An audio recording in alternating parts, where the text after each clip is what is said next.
Les mecs, maintenant que l'affaire est un peu retombée autour de ce scandale, aujourd'hui on va parler de Balthazar et Bang Engonga. Voilà, cette affaire qui a fait vraiment grand bruit. Et si jamais t'as pas entendu parler de ça, mon gars, et je suis sûr carrément tu vis dans une grotte, ou bien t'as juste pas, voilà. Aujourd'hui on va en parler parce que j'ai pas voulu en parler directement une fois qu'il y a eu ce boom médiatique. Je préférais attendre d'abord que ça se passe pour un peu, on va dire, en parler un peu, mais à notre sauce, tu vois, un peu. Tu connais un peu le principe de la chaîne, voilà. Donc on va un peu en discuter, mais à notre sauce. Si t'es d'accord, générique.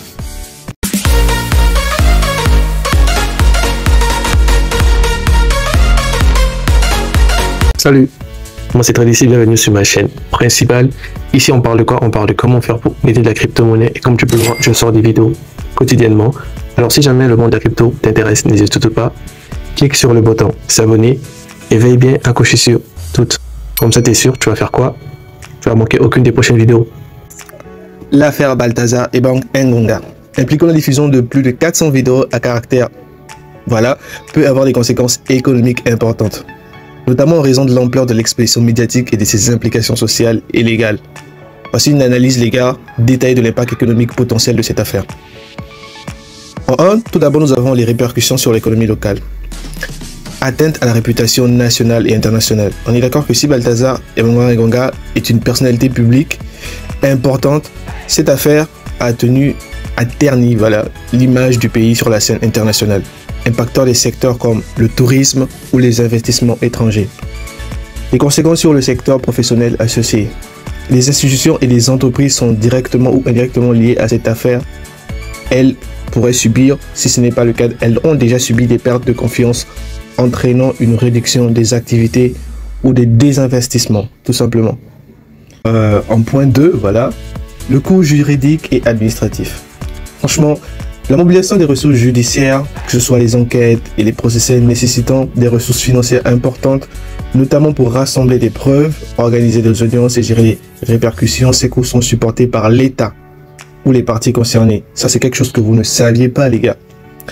La réparation, les compensations pour les victimes, parce que franchement, les gars, 400 vidéos, il faut quand même y aller. Les victimes, si elles se manifestent, parce que je crois qu'il y en a quelques-unes qui ont porté plainte ouvertement, elles devront être identifiées et elles devront être indemnisées ou des compensations financières pourraient être exigées.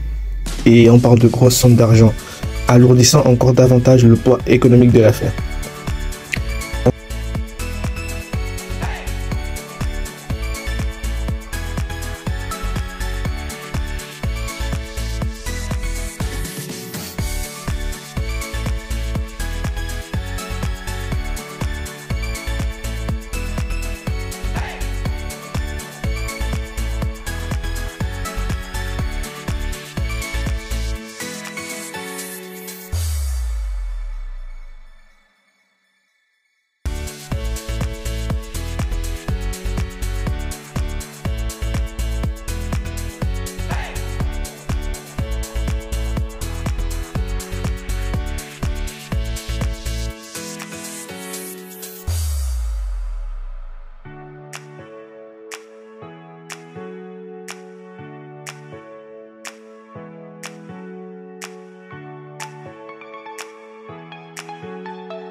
En 4, nous avons une atteinte à l'économie numérique et à la régulation.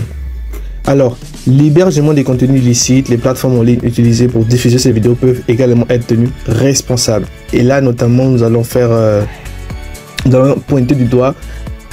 Vous connaissez un peu tous l'application la plus tristement célèbre qui a diffusé ces vidéos. Voilà, je vais pas faire la chasse à la sorcière ici. Ce n'est nullement pas le but de la chaîne. Diffuser ces vidéos peuvent également être tenus responsables, entraînant des sanctions financières ou des pressions réglementaires. Et évidemment, le renforcement des lois numériques. Aussitôt que ces vidéos elles ont commencé à circuler sur les différents réseaux sociaux, le nombre de tentatives pour arrêter justement la diffusion de ce contenu qui a été mis par l'État équato-guinéen, franchement, chapeau à eux. Ils ont essayé, mais ils n'ont pas pu. Tout simplement, ils ont essayé, ils n'ont pas pu. La machine, le truc était déjà trop gros, c'était déjà trop lancé. Voilà, ça a pris l'ampleur qu'on lui connaît aujourd'hui. Donc, l'affaire pourrait inciter les autorités à investir dans des infrastructures ou des lois pour lutter contre la cybercriminalité, ce qui représente un coût non négligeable, mais aussi une opportunité d'amélioration. En 5, nous avons une perte de productivité et distraction des objectifs économiques. Le focus sur le scandale, les affaires de cette envergure détournent souvent l'attention des priorités économiques ou politiques, ralentissant les réformes et projets en cours. J'insiste bien sur cet aspect-là.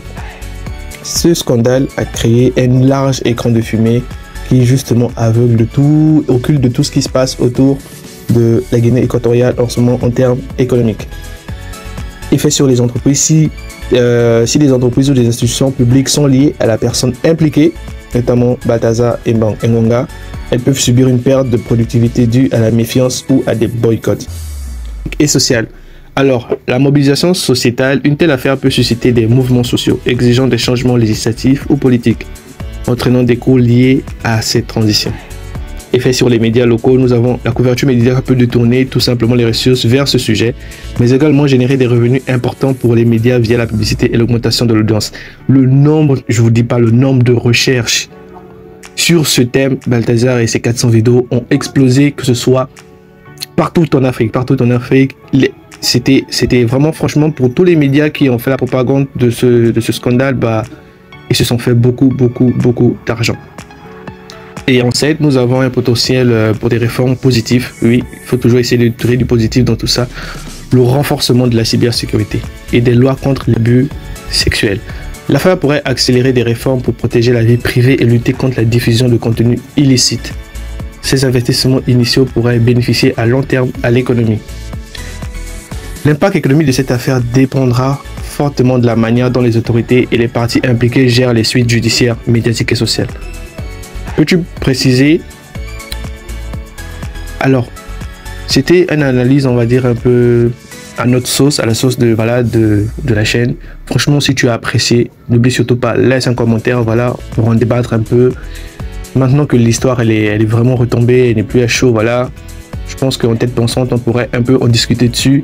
Et puis, évidemment, abonne-toi, voilà, sur la chaîne, on parle crypto. On parle développement personnel. Non, pas développement personnel, qu'est-ce que je raconte?